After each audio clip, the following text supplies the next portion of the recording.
Franklin D. Roosevelt once said, "Real estate cannot be lost or stolen, nor can it be carried away. Purchased with common sense, paid for in full, and managed with reasonable care, it's about the safest investment in the world." And real estate is what we do. This is the Realtors Radio Network. There's no sense in overcomplicating real estate. And if you're a first-time home buyer, an investor, or a real estate agent, you're about to get useful, practical, and smart advice on every facet of real estate. Welcome to the Realtors Radio Network. Now your hosts, Santos Garcia, Marcos Suarez, and Dawn McCullough.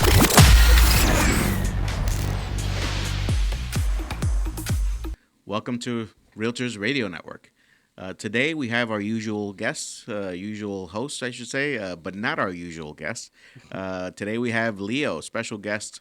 Leo Tatis is a new agent with our company, not a new agent overall, but we have been eagerly awaiting your interview because so many of our agents are looking forward to meeting you. How are you? Doing great. Thanks for asking, and it's a pleasure to be here with such a great brokerage and welcoming, staff from the beginning to everybody I've met is just amazing. So awesome. I appreciate it. Thank you. We're glad to have you. Glad to have you. We so many of our agents have been asking, "Oh, have you met Leo yet?" "Oh, I know Leo," and everybody's like all over the place. I'm like, relax. Let's all get to know him at the same time. Office. Yeah, you've gone viral. Oh my Lord. I'm just a very quiet behind the scenes. I love to work from home, and all I do is prospect 24/7. Well, not 24/7. 5 hours a day, 5 days a week. Usually from 12 to 5. Cold call from home. I'm not out. Maybe on the weekends I door knock, but I'm just literally at home all the time unless I have to go to a listing appointment, meet a client up, visit another client, but I'm never really in the office. So it's going to be pretty rare that you see him in the office. Maybe I'll try my best to when you're dropping off checks. But I'm dropping off checks, right? Unless they're being overnighted, but that's pretty much it. Nice. We always like to get to know our guests and ask them, what did you do before real estate? Yeah, I was in business to business. I was in an account executive role at AT&T, which was my old job. And that job was more of understanding the network design of companies like in Manhattan, Queens. And that was pretty fun just because we had to understand how they were connected to the internet. What are they doing for cybersecurity if in case they got hacked? And how is their data center protected to the what's called like the motherboard of a computer, but it's called a data center for a company. How is that protected if in case somebody got hacked and all this fun stuff? Anyway, the best practices that I learned there, which was cold calling, door knocking, email blasting, text message blasting. I took all those best practices and I incorporated them into real estate, which is why I had a pretty quicker jump start to my career than somebody else because I've already instilled those best practices and incorporated them over to real estate. Nice. Yeah, so I could see how those skills could translate very easily, Absolutely. Right? Mm-hmm. And you need the interpersonal skills, you need the organizational skills, and you need the work ethic that comes, with all of that. And it definitely translates. You definitely need all of that in this career. And you've certainly taken off because the second you got here, you were listing properties, left and right. So I told you. Yeah, you did tell me that. I think a big part of that, though, is discipline, right? Because you can have all the tools, you can know all of the ideas or best practices that you should do. But if you're not disciplined, it won't get done. Exactly. A lot of times people will prospect, get 1 or 2 listings and then back away, just focus on those 2 listings for 3 months, make sure they close. After 3 months pass, let's say it's now 4, whatever the case may be, close them out. They're unemployed. There's no pipeline. Right. That's a big problem. So there are going to be times where, if you did really, determine yourself to put aside 5 hours a day, 5 days a week, even 4, it could be 3 hours, it doesn't matter. As long as you build a pipeline and you're constantly looking to close these deals, try your best to always set some time aside to continue that cold calling all the while this madness is happening with inspections, appraisals, going to the city hall for CO inspect, getting the applications and whatnot. You always have to find a way to incorporate those 3 hours. And for me, my niche is cold calling. Everybody else is different. Sure. People want a door knock. People like sending out mailers. People like just speaking to people in the supermarket, right? A lot of times a lot of podcasts and mentors say to speak to 30 people a day, right? At the very least, 30 people a day. However you want to do it, it's up to you. For me, I just feel very comfortable cold calling, and another thing is I hear all the time that it's very nerve-wracking and, I don't want to sit down and what if I get hung up on or cursed out? There's nothing wrong with that. It's okay. You have to fail in order for you to be able to proceed and take a bigger step forward. Sticks and stones may hurt your bones, but words will never hurt me. Absolutely, yeah. And this was something I dealt with in my previous job, right? I was so comfortable cold calling my previous job. When I came over to real estate, I had no clue about a house, I own a home, but I didn't know what it took to sell a home, right? So when I understood how to fail and throw myself in the ocean with the sharks and figure it out, learn how to swim my way out of there, it became a lot more easy, right? For me to overcome obstacles and overcome objections and have rebuttals to all the questions because we're in real estate. We're dealing with this stuff. A lot of sellers think they're subject matter experts, and they're not. We are, right? So when we go in there, we control the conversation between the potential client and yourself. Right. The ball's now in your court, is no longer in their court. Right. Right. It's funny when you talk about cold calling and people hanging up or whatever. I remember I was at a seminar years ago, and they said, "So what if they hang up on you? They don't know you, right? They don't know who you are, for the most part." And the second part to it is, if somebody does hang up on you or they're not interested, you're that much closer to finding the person that does need your help. Ooh. And I think about that in every aspect. I'm not a big cold caller, but I think about that in every aspect of my business, that I'm always looking for the person that needs my help. And it's the same thing, whether it's cold calling or door knocking. And this goes whether you're a buyer's agent or a listing agent. The faster you get to know, the faster you can move on. Yes. Right? You don't want to have somebody drag you across for about a few months, and then they finally give you what you were looking for. They could have just saved you a few months and told you no from the beginning. Right. You just wasted 3 months with this one client. Yeah, now you're just like, really? Now I have to start over from scratch with a new client. The faster you get to know, the faster you can move on. And a lot of agents feel bad about it. You should feel good about it because now you got all that time back and you're no longer going to be wasting your time moving forward. Right. Sure. Now, speaking about, you mentioned a few numbers of, get 20, 30 calls in. Do you have a number of calls that you say you have to dial this many or contact, right? Actual contact, not just dials, but actual contact per day. Yeah. As you cold call. I don't go based off contacts per day.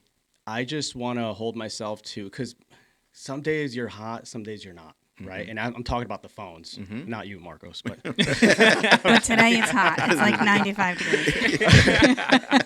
I love it. I saw you winking at me. I snuck it in there. You just have to go based off of, for my goal, I try to do like 800 calls a day. Nice. That's just my number, right? I like to, and that's just my number, right? And it could be somewhere 700. I've done as much as 1,500 in a day if I'm like zoned in. Right. And it's like I always compare it to going to the gym, right? When you're going to the gym, you're working out, you feel comfortable, you feel like you're in the zone, like nobody's bothering you, you're zoned in. The same thing goes with real estate. With cold calling. When you're zoned in, you feel like you're like on fire because one client just said, "You know what? Yeah, let's meet up this weekend." You're like, "All right, I got the first one." Now you got the second one a few calls later. Now you're like on fire. But when it comes to having making contact with clients, it's not really what I'm looking for. It's more, as long as I hold myself accountable to the amount of calls that I want to make or hours, right? It could be 4 hours one day. It could be 2 hours because I just had such a crazy day, when it comes to just driving around and visiting other clients that I could only get 2 hours in. That's fine. At least I held myself accountable of getting those 2 hours in. Sure. And guess what? The days that you feel you least want to cold call are the days that you get that one rare opportunity where you get the same day listing. Right. That's a pretty nice commission check, right? When you really did not feel like picking up the phone and now you did, and now you just made that, chunk of check for, to your pocket when you close it out. So, you just have to hold yourself accountable to, for me, not making contacts or contacting other clients or potential clients, but just holding yourself accountable to the amount of time that you want to cold call for. But that's just for me. Right. It's so true, though, because I talk to a lot of agents and they'll say, I'm cold calling and I'm not getting anywhere. And then, I kind of ask, like, what does your week look like? Are you time blocking? And they're like, well, I cold called once, like 3 weeks ago, and maybe I'll try next week.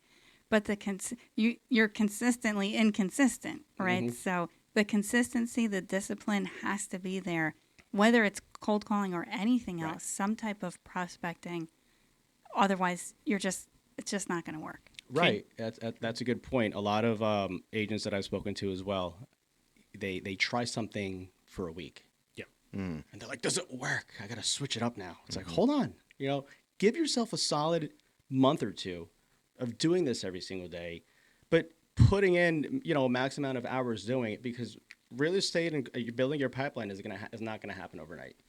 You got to continue doing it on a consistent basis, at least 5 days a week. Give it about a month or two, and then make a decision whether you want to pivot into a different way of prospecting, or if you want to continue what's working for you. Mm-hmm. Sure. Okay. It's no different than dieting or going to the gym. Exactly.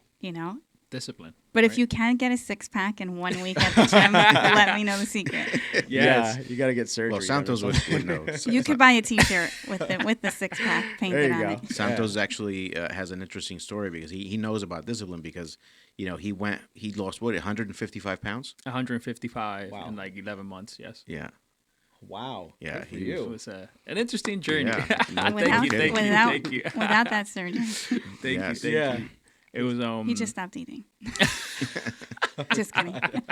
No, but he outworked everybody. That's trick. Part of your. He's basically he outworked everybody in the gym that day, everybody in the gym that month, everybody in the gym that year. He outworked. Mm-hmm. He was really disciplined. So I focus mainly on eating healthy and just hitting the gym. 7 days a week, I was just there, and it was fun. I'm not gonna lie. When you get on the zone, it was fun. But just going back to real estate with you, I would like to know about your first year. A lot of people will come into real estate and they will say, "Oh yes, there's all these things that I can do, but I still don't know how to close a deal." Right? But you came in, you was like, "I can utilize cold calling. This is what I do. I'm comfortable doing this. I don't know how to close a deal yet, but I'm just gonna do what I have to do." So can you tell us a little bit about your first year and how was the process of learning real estate? Sure. I sat with a few top agents in my old brokerage, right? I wanted to pick their brain. Brought a notepad and I said, let me just get 30 minutes from each person. Wrote the the do's and don'ts, best practices and things that I felt a lot of the agents weren't doing. I got a ton of best practices, a lot of good ideas. But at the end of the day, I took a step back and talked to myself and said, is anybody really going to give me their secret sauce? What if I'm that beast that everyone, I get the secret sauce and I just blow up, right? And I start taking other people's Pull this clients. A little bit closer to you. You can pull it toward you. Okay. So what if I get the secret sauce from somebody else and I now become that beast because they gave me the secret sauce? Now I'm just blowing up as a realtor. Now I'm taking potential clients, whatever the case may be. Mm-hmm. So I started YouTubing because I didn't know what else to do. Okay. I didn't know anything. I started YouTubing how to cold call 101. Oh, wow. So I started picking up on a few guys that were just killing it on the mic live cold calling, and I came across. Can I say the name? Sure. Yeah, sure. I came across this one guy. He's a coach. His name is Brandon Mulrennan. Oh, sure. Okay. We all know him. Yeah. I started seeing him live. I started following his live shows on YouTube, and I was like, this guy is just like a monster, I scheduled a one-on-one with him and ended up taking one of his coaching sessions. It was like a 6-month session, and he has an entire list of what to do's and what not to do's, tutorials, videos, and I just studied him for about a month. Based off that, I went in balls to the wall. Sorry to say that, but I went in hard, started cold calling, took all his best practices, what platforms to use, CRMs to use. I kind of just pretty much copied his blueprint, and I just executed 100%. And because of that, I was able to build a pipeline within maybe 4 months of cold calling. I think I had like 12 listings. Nice. You know, or it was like little like 3 months of cold calling. I was in the office until 8:00 at night sometimes, calling from, you know, at home until 7, 8. It just was something that I wanted to ensure that I was able to maximize on and make sure that my time wasn't being wasted. And I was one of those agents where I was like, cold calling's not working for me, you know. But then I took a step back, and based off of what I learned from Brandon's, his Coaching, if you will. Yeah. Yeah, I guess his list of things to do, I was able to maximize and get the listings, and I saw that it paid off, right? The more hours I cold call, the more listings I'm going to get. You stuck to it, basically. Absolutely. Because a lot of people give up so quickly that muscle is like working out, right? The giving up, there's a giving up muscle too. And the more you use that, the easier it gets to quit on things. Yeah, for sure. And, you know, it works that way in everything in life. If you stick to, you know, it's funny. I was playing golf yesterday, and I decided to stick with, for about the last month and a half, I decided to stick with the swing that I'm practicing. And yesterday it paid off so well. And I'm thinking, you know, this is what people don't have, is that stick-to-itiveness. Everybody wants to give up on everything, on relationships, on the calls, on the door knocking, on the everything. People just want to give up. It's like, where does this come from? You know, but you stuck with it, and you saw, what I always tell people too is, success leaves clues. He found someone who's successful at something and took the same thing. And you could just mimic that, and it'll work if you stick with it, right? Because you stuck with it, and look where you are. Absolutely. But Was it yesterday that you got your best game? Yeah, yesterday I had one of my best games. You want to say the number? Instant gratification is just sort of the silent killer, I think, absolutely, in a lot of people. Yeah. And back to your question, I know you asked, how was it closing, right? So I built the pipeline. Now it came to the closing part because I didn't know what I was doing. Ooh, yeah. Right. Your now first deal. Yeah, now I'm under contract. I actually was under contract with 6 different deals at one shot. So I'm like, you know, all these emails were coming in, and I was like, well, you know, this is not anything new to me, just because I've known how to handle, you know, the pressure and stuff, which is perfectly fine. I was like, I want to feel comfortable feeling uncomfortable, right? I want to be overwhelmed. That's because growth. As a realtor, if you're not overwhelmed, then you're doing something wrong, right? It depends. Everybody, to each his own. Everybody's different. So I had a client who said, hey. A buyer's agent who said, hey, you guys have underground oil tanks. I was like, no, my seller told me that we didn't have any. What are you talking about? Well, we found 2. Yeah. I spoke to my client. I said, hey, you told me you didn't have any underground Double tanks. trouble. What are you talking? Oh, yeah, I do. I'm like, are you kidding me? Now we got to, you know, and now we got to. So I had to go to the city. We found out there were decommissioned tanks. I'm like, oh, thank God. And these are just things that come across with you closing. You don't know what's going to happen, right? And nothing's closed until it's closed. Right. Yes. Don't count. Every day is an adventure. Before Right? they hatch. Each Right. house is a big mystery box. Oh, absolutely. Pandora. Every deal. And the ones that are the easiest that you see are going to just go right to the finish line within 30 days. There's always something that happens. Did you say easy? I think I did. Easy. I think I did. So That's eliminated from the real estate dictionary. for sure. So it was tough learning what it takes to close a deal, what can happen, the obstacles that you have to overcome, the hurdles that you're going to come across. But I ended up closing my first year. I did 12 with 20 listings. Awesome. You know, and I'm looking to hopefully double that this year. Awesome. For sure. Awesome. And in the midst of all of that you just broke down is the emotion of the client, and then you not getting emotional, hopefully. Right. No, you just have to The do therapy sessions and everything else in between. I should have gotten whatever I need, whatever therapy session I should have taken advantage of. I should have, but you know, you just have to, at the end of the day, keep your composure and assist your client and on to the next one if you have multiple. Sure. And sometimes you're the therapist in the whole situation. Oh, yeah, my so that's Lord. what it is. Yeah. Actually, get I people think off of the ledge. in of, real listen, estate, this I is think this is normal. This is okay. We're gonna go through this. I'll explain to you, because sometimes it's about setting up expectations, right? Letting them know, listen, I'm here to help you through this. You know, relax a little bit. I think us giving the clients some therapy sessions is probably the biggest part of the transaction, honestly. Yeah. You know, when we get an offer accepted, I'm like, this is great news, but don't get excited yet. Don't fall in love yet. Yeah. Until you have the keys in your hand. But it's going to be a little bit of a wild ride, hitting some of the milestones. And if you're like me and you don't like roller coasters, right, you're going to have to deal with a mini one. It's funny because I remember right at the beginning, I've always been a student of everything I try, whether it's a sport, whether it's this business, anything that I've ever tried. I've always tried to really learn it. And right from the beginning, I had a conversation with an attorney, like within a week of being in real estate. I said, listen, I want to hear things from your side of the table too. Like, tell me. And they go through this. And I was able to explain to my very first buyer, listen, we're going to get this letter. It says that they're canceling the contract. But that's normal. It says they're disapproving it because they have to. They can't just scratch off one sentence. They have to disapprove the entire contract so that they can rewrite it. We're still in contract. You still have the deal, but you're going to get this letter. You know, just to let them know, set up the expectations so that they're not scared that something went wrong so quickly. I used to get that, and I was like, wait, why did they cancel so quick? We just got under attorney review. What happened? Yeah. And I'm like, oh, okay, never mind. It's part of the language. Yeah, That's all it is. It's in New Jersey.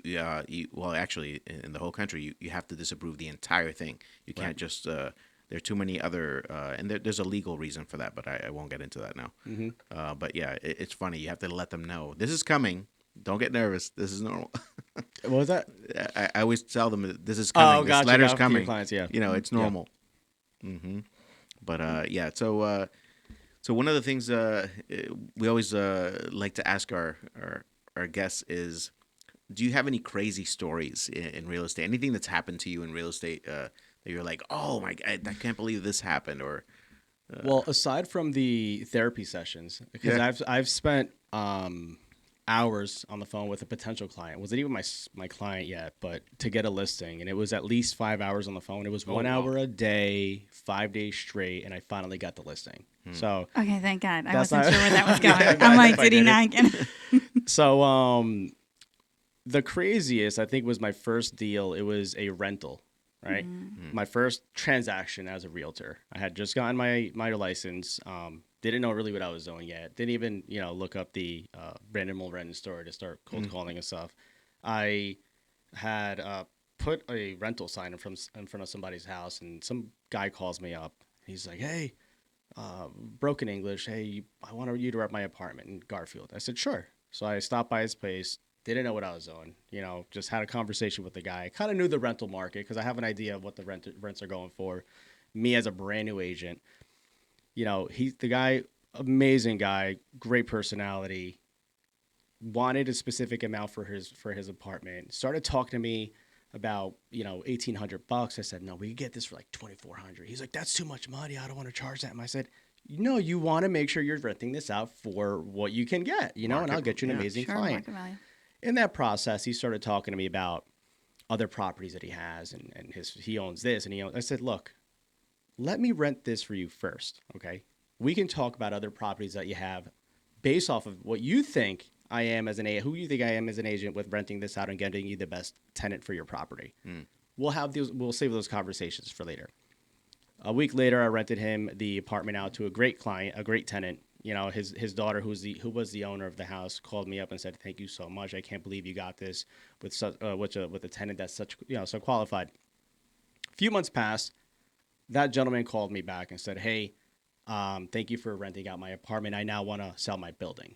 That was my first $1 million listing. Awesome. Nice. So that was a $1.1 million listing that I got based off of a quick rental, and that rental was my first transaction as a realtor. All because you did a good job. All because I got a rental. So for the agents out there who are like, I'm not going to get a rental. I'm not going to waste my time. You never know how many other properties that person owns, and he could have owned tons, right? It just starts with a rental. Yeah. And the side piece to that, let's say you're not representing the landlord, but if you're representing the tenant, right? Tenants will buy. Buyers will sell, sellers will sell and buy something else. And there's an agent in our office. She did rentals for probably 1 or 2 years straight. And now all the buyers that she has are from the tenants that she represented at one point. Absolutely. Yeah. You never know. You can't turn the faucet off. You can't say, I only want to do this. I think you have to kind of dive in, kind of test out the waters on every type of transaction, property type, or whatever, and see what you like, and then kind of take it from there. Right. For sure. But as to craziest, I think that would be the most exciting. Don't really have any crazy real estate stories yet. No. You're not tainted yet. Hopefully you won't get any He's of not tainted yet. Yeah, I know, right? I've had I have to, someone let a cat out of a house. I had to go chase a cat back into the house. Oh, my dog God. back into the house. You've had cats attack you. I think I told this story once before. I was at an open house and the doorbell kept ringing, and I would go to the door and nobody was there. Oh, I and remember I'm like, that story. This is kind of weird. Like, now I'm starting to feel uncomfortable, like somebody messing around with me. And I don't even know what made me go to the back door at one point, but the cat was ringing the back doorbell, but I didn't see the cat at first. So I opened the door and the cat ran in the house. And I'm like, I hope this is the owner's cat, because I don't know. But can you imagine? The cat knew to ring every time it wanted to come into the house. Oh, my. It turned out to be the owner's cat. Thank But- goodness. I would have freaked out. Because that would have been a little bit strange. There's a ghost in here. I would have ran. I'm out. Imagine the owner comes home and they're like, Whose we cat don't is it?" we don't have any cats. We don't have Whose any cat is it?" That would be hilarious. Yeah, but we've had people with crazy stories. But Goats in the basement and oh, all yeah. kinds of All crazy. Yeah, I haven't come across anything that definitely stood out. wait, Not you, yet. You said goats, right? Not ghosts. No goats. Although you Goats. had a Yeah. story with Goat. the lady with the ghost. Yep. Yep. Oh my goodness, Yeah, we've it's had all wild. kinds of things. Oh my God! Yeah, no, I haven't. I'm gonna write a book one day. Yeah, you you should. You should. What is something that you wish someone had told you before you got into real estate? About real estate, obviously. It really is. It's a lot of agents tell you you have to be personable. You have to be a people person. Mm. You do to a certain extent, but it's more about being consistent with your approach with prospecting. You could be a very mute person. You could be, somebody who's an introvert, and you would be a killer agent. As long as you're consistent with your approach and you're consistent with your prospecting, Your activities that matter. is how you're going to accomplish the goals that you want, right? It doesn't have to be that you're all outspoken, that you're people and a bubbly personality. That helps, but it's not how you're going to build a pipeline, though. Right. So just having a license is not enough. passing It's the so- state exam is not enough. It's so funny though, because a lot of real estate coaches, almost like every seminar we ever go to, they talk about this. Why do people get in real estate? And they say, "Well, I'm a people person," but that's not.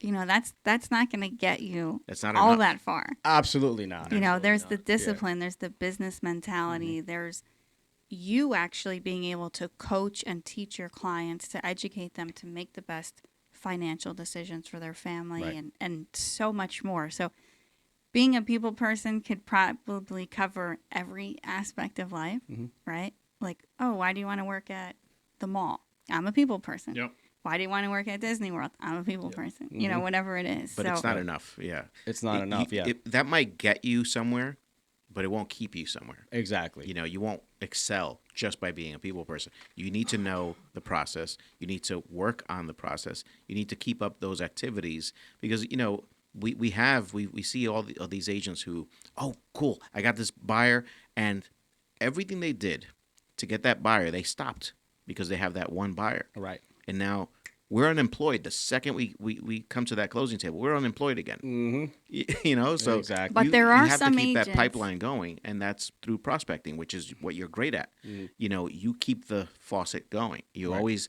okay, I have this one, but that's going to dry up. I have to keep going.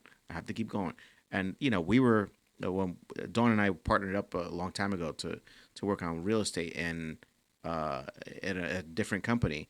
And we had that mentality of we can't just work off of we have two deals, one for you, one for me, and we have to because we were always helping each other. Oh, yeah, I can't do this open house. I'm going to do the other one. So we are always okay. Let's work. Oh, we got X amount of buyers from this open house. We have these leads. Let's call them all on Monday. Let's follow up. Let's do this, and then always another lead. Always another lead. Always. Another. Even though we had buyers that we were already closing on or listings that we were already closing on, we knew that was just a matter of time before we close on that one. What are we going to do after? we have to keep going. Right. And that comes from, to answer your question of, what guidance I could have gotten from somebody before I came into real estate is hold yourself accountable. If you're not going to hold yourself accountable, you're not going to accomplish what your goals are. Right. That's it. Right. I try my best to always hold myself accountable to getting back to prospecting. That's just what it is. And if you're not, then nobody will. Yeah. And then you'll stay unemployed. Yeah, you'll stay unemployed, right? It's funny is I even to this day I do it. I in a dry erase marker on my mirror. When I'm brushing my teeth, I'm looking at my goals all the time. All the time. There's at the top of my mirror. It's not written all over. I'm not crazy, but at the top of my mirror, I have something that says, what I need to accomplish this month or this year or my 5 year, like whatever it is that I know is super important to me. I have to always stay on the road to that thing, and I'm always looking at it just to hold myself accountable. This is what you said you wanted to do. Let's get back to it. So you can also use lipstick or eyeliner. Yeah, no, I don't use the lipstick. same effect. I don't use lipstick anymore. And what you said is a good way to of look at it, and it's a good motivation to just keep getting more leads. Is your last deal after that? If you don't have another deal going on, pretty much you're unemployed. Yeah, right. Like that's it. Yeah, like, what you gonna do after that, right? Yeah. Listen, the checks, they're nice and everything, but they don't last forever. Yes. So you have to, in between the checks and between the working on that, you also have to cultivate relationships, which you have to also have a discipline to do, right? It's not just a discipline to make the phone call, but it's a discipline to stay on that call, the discipline to listen for what you need to hear in that call. There's a lot of discipline involved in this business. And, my hat's off to you because you came here and then you were just cold calling like crazy, and I never see you in the office, but I know you're working because I always see the listings come up. Yep. And I'm like, you got another one. You got another one. Oh, it's like thank clockwork. I love it. Yeah. I just know that when I feel like I'm spending too much time, trying to close these deals out, and you could cold call for 4 months, but then you're going to get 15 listings coming up. Are you going to be able to incorporate cold calling with all this running around that you're going to do? And that's where it comes, that's where the overwhelming part comes. But, you just got to stick through it and keep it consistent. And, it's just my favorite thing to do. I love cold calling. That's my niche. Door knocking is fun. I've gotten the door slammed in my face a few times, but I just love to hang out at home, relax, make my calls, and call it a day. So yeah, so you basically time block for that, and everything else you fill in. But that's the stuff that's what you do. Everything else you fill in. It's funny. We did the same thing in our career, especially for me. And at the beginning, I was a solo agent, thinking, okay, how do I get all this stuff done? And I remember my first coach. Brian Buffini was he always had this. You have to time block for stuff. Everything else you fill in. I take the year's calendar. I put all my family's birthdays on it, all the things that I can't miss, and then because those are also things that you have to. Everything else you fill in, right? Your family stuff first, the business stuff in, and then anything else that might come around it. But these are hard things. I have to spend 2 hours a day prospecting minimum. That was my thing. And I know that Fridays between 9 a.m. and 12, I always had to call my listing, my sellers. Always. I was giving them a follow-up every single Friday. Everybody else you follow up daily. The buyers you follow up daily, and the sellers I would follow up weekly, and give them their updates. This is what happened. This is what. But time blocking, right, and having the discipline to stick to those things, even if other things come up. Nope. During these hours, this is what I have to do. I'm sorry, you'll have to come back later, for the other stuff. So, well, it's important because you actually stick to that, right? I've seen people make vision boards. They take their time with making this gorgeous vision board.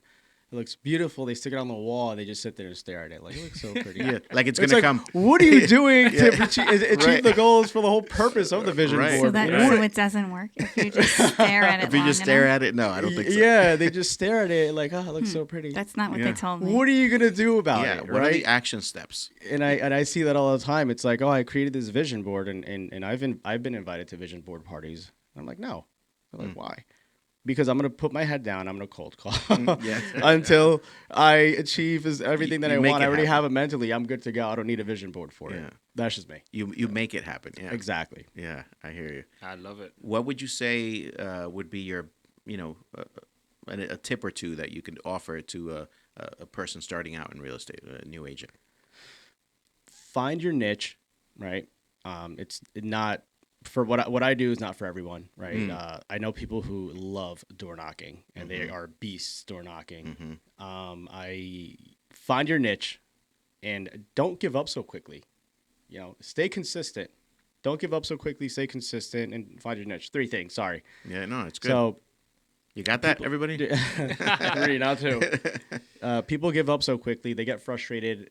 Yeah, they try 1 month and they're like, "Oh, real estate's not for me. I quit." Right. Right. Maybe it's not for you.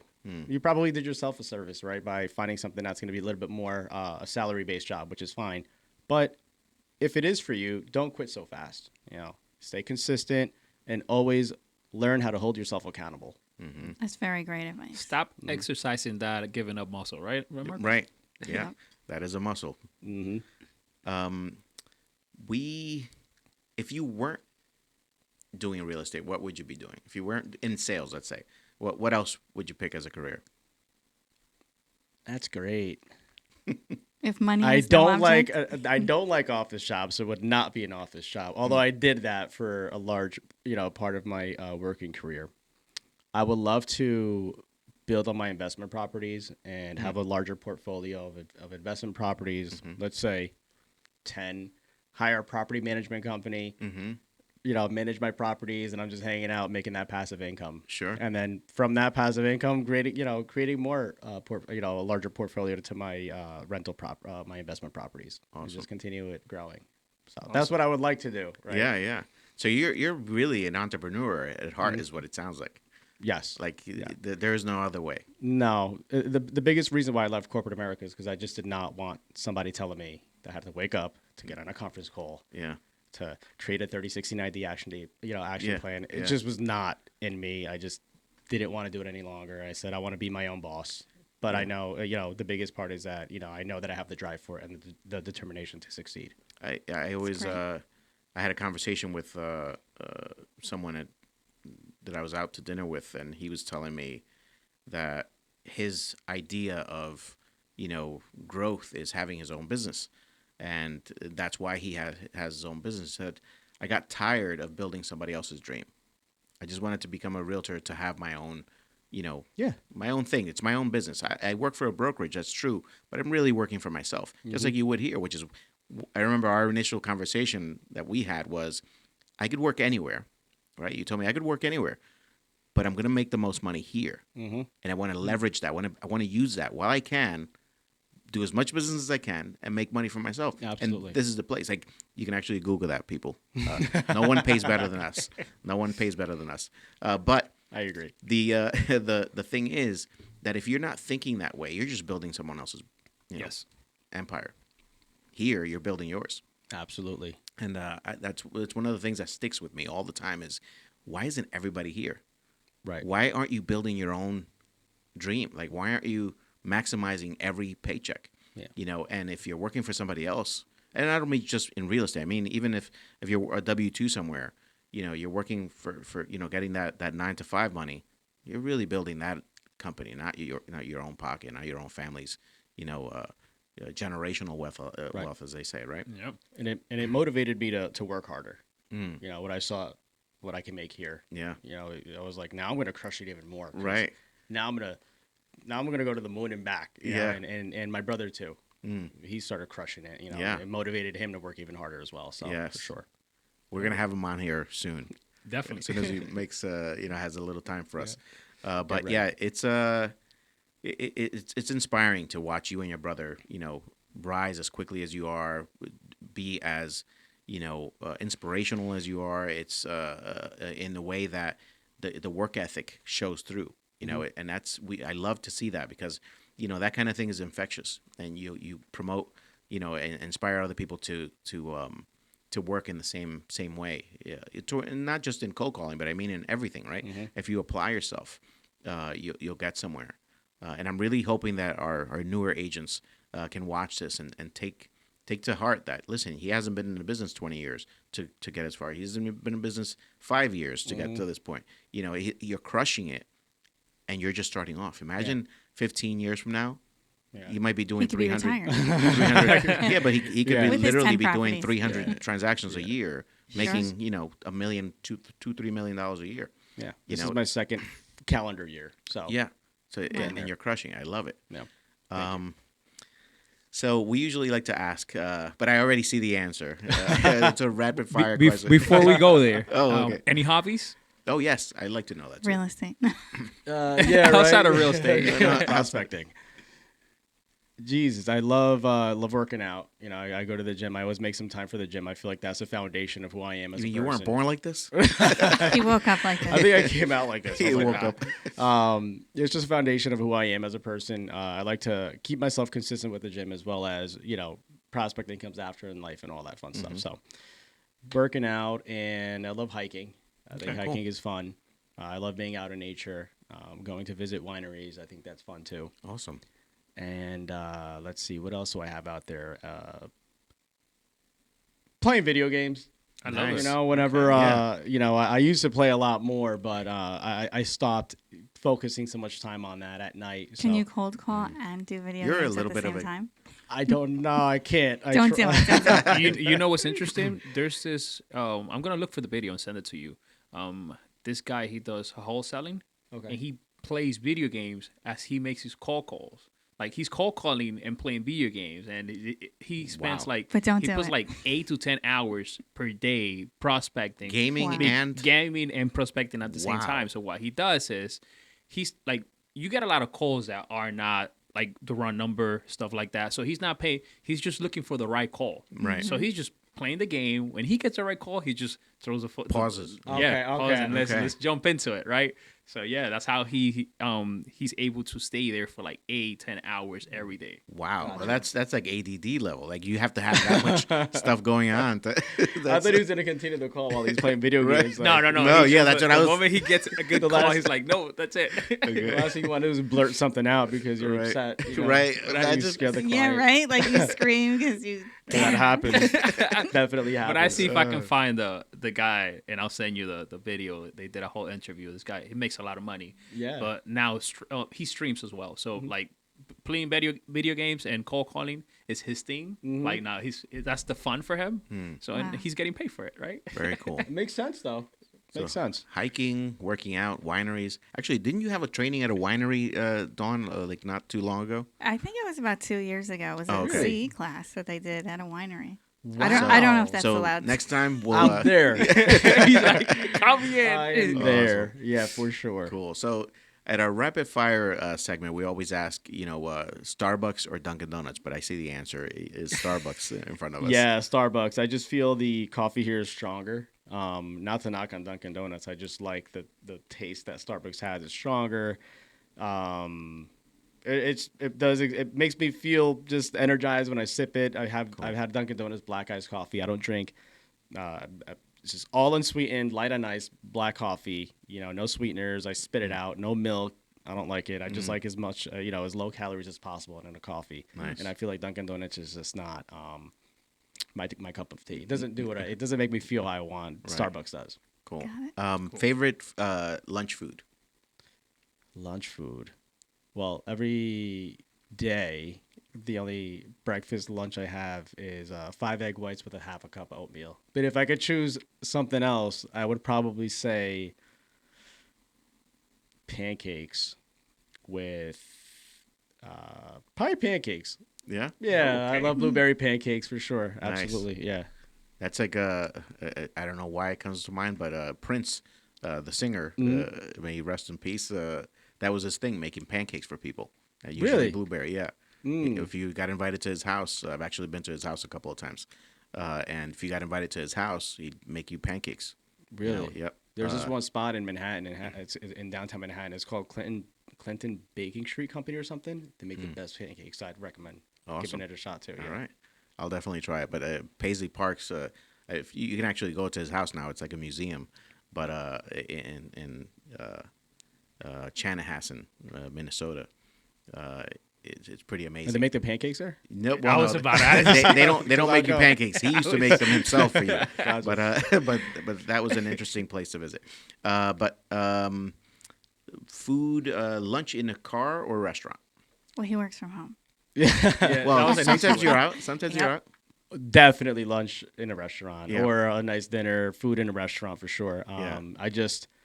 if I can. If I'm on the go, then it'll be in a car. But we work hard to play hard as well. Yes. So we work hard to. You want to sit and have your meal nice and right. calm. Yeah. Enjoy your time, a nice glass of wine, a nice fat steak, maybe some pasta. But you want to treat yourself right at a nice restaurant as well after all that hard work that you've done throughout the day and week. Sure. Cool. I was thinking about it the other day as I'm eating lunch in my car. I have mastered eating in the car. Yeah. Because I have to eat like almost all my meals in the car because I'm just from appointment to appointment. Absolutely. To appointment. And that's a good thing. Yep. Yeah. I'm not complaining. Right. Favorite town in Jersey? Man, my favorite town in Jersey. Now, is this like... Are you from Jersey? Is that... Yeah. Okay. Yeah. All is this selling real estate? Or No, just favorite town? Any town. I would say... Man, it's such a tough question. Just that you really like, for whatever reason. A lot of trees, no trees, although Jersey is Garden State. So. I can't say it's my favorite, but a town that I really like is I own a property in Milford. Okay. And it's a really nice town in Hunterdon County. It's, very secluded. It's like a very tight-knit community. There's a lot of hiking trails there, Okay. There's some vineyards there. Very good. And it's just different than what you see here. It's such a fast-paced environment when you're coming close to the New York metro area. Mm-hmm. So it's that whole Hunterdon County area, and I like to list properties there because it's about an hour, 10 minutes away, but it feels good to just drive out there and see something different. It's like you're still within New Jersey, but you're kind of closer to PA, but it's kind of like a just getaway from this craziness that you see here in the east side of the state. Do you need a passport to funny. get there? Yeah, I've never heard of it, actually. That's yeah, funny. No? Oh, yeah, it's in Hunterdon County. It's on the west side of New Jersey. Milford, It's literally bordering PA. Okay. Mm-hmm. It's funny because that's one of the reasons I play golf is because it's such a different setting than the concrete jungle that we tend to, hang around in. That once you get out there, you see all this green space, and it's like it feels good. You just feel different. It relaxes your brain a little bit. It does. It does. So that was your favorite town. How about favorite vacation spot? Favorite vacation spot. Let's see here. Anywhere Colombia. Colombia. Nice. Yeah. Where in Colombia? Because Colombia has a lot of the good spots. Right. So my family's from Barranquilla, Colombia. Oh, nice. I was born here. So I definitely like going back to, my family's roots in Barranquilla, but also Medellin is a really nice, Right. it's very, the views there are beautiful. The food is good. People are very nice. Nice. For sure. We're going to The have to get restaurants are good. this is for everybody at United. We're going to have to get a trip going to Colombia together. Medellin, right? Medellin or Cartagena, anywhere. Let's I've just already go been to there. Colombia. If I'm not I saw invited, Narcos. I'm inviting myself. Yes, For sure. we're gonna have to get a group going. So Johnny, put that together. I know you're watching. So how about two things before we wrap up? What towns or counties, what do you favor? What do you service? I know you just mentioned Milford, but mention any other towns that you service in case somebody's watching and they say, "Oh, I'd like to," Or even to call 'em. counties. Yeah, or counties. Yeah. I've done surprisingly a lot of work in Sussex County, and then as of late, it's been Essex County, Union County. But I'll service anywhere, to be honest. I don't care if I have to drive 2 hours away for a listing, as long as the price matches the location. Your property is going to sell. Period. Right. Sure. So it doesn't matter. I can't favor a mansion versus a 4-family home in Newark.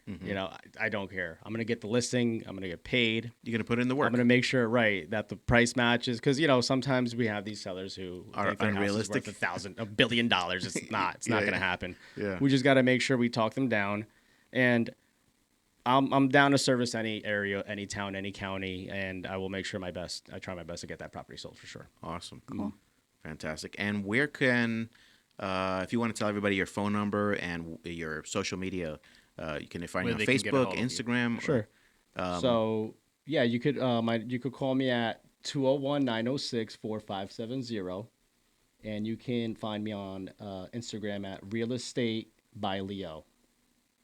That's it. Awesome. Fantastic. Stay by Leo. There you go. Real Estate by Leo. Nice. Excellent. So, Wait, we forgot. Do you have a real estate nickname? No. It might be too early in his career. I got to work on that. I'm usually the one that gives the nicknames out, so maybe by the next time you come on, she might assign a nickname. Yeah, We'll assign find one for out. me because I have no clue what I would even call myself. I don't know what nickname I would have. Probably Leo. I don't know. Something boring. Yeah. No, we'll come up with something good. All right. Please be creative. I'll try my best. Me and my partner, ChatGPT. Oh, there you go. Oh, there you go. ChatGPT. AI. That's right. You have become quite friendly with this ChatGPT person. It's my advisor. That's how I get my listing remarks. Right. It's the best. That's funny. That's a free one right there. Yeah. Absolutely. We were gonna ask. We typically ask also what your favorite real estate app is. Do you have a favorite real estate app? No, I do not. No. No. I would say ChatGPT because whenever I have a listing description to write out, I'll write me a listing description for X property. Right. But then one thing that you also want to include is the master bedroom ensuite, the in-ground pool in the back, all the details. features of the property Yeah. that ChatGPT normally won't pick up on. Out of those two, and then bam, you have this one fat nice description, Right. and then tailor it a little bit to your Tweak it. liking. Yeah. Boom, you're good. Do you remember 100 years ago? We used to pay people, Yeah. like To writers. write copy for Yeah. you. Like, it would be Copywriters, like yeah. $125 for them to write your listing. Oh my description. lord. Yeah. But it was worth it Yeah. because it was not the standard. Well, you had great 3-bed, poets who 2-bed. Yeah. write for you. Yeah. Yeah, Wow. it was the real deal. Those poor writers. Sorry, ChatGPT. And Canva. You used to hire other people to do all this stuff. Now Sure. Canva, you can do it yourself in minutes. Yep. Yep. All right. Well, Leo, thank you for visiting us. Thank Thanks you for having taking, me. It's been a the great time. conversation. Yeah. Sure. It's I appreciate been fun. it. But we're going to have to have you back at some point. Let's do it. I'm ready. Awesome. Thanks for inviting me. I appreciate your time, everything. Thank you. Thank you. This is Realtors Radio Network signing off. Keep an ear out for the next episode of the Realtors Radio Network, where Santos Garcia, Marcos Suarez, and Dawn McCullough share their wealth of real estate knowledge. We hope you've enjoyed the show. Make sure to like, rate, review, and share. Find us on social media at Realtors Radio Network. See you next time on the Realtors Radio Network.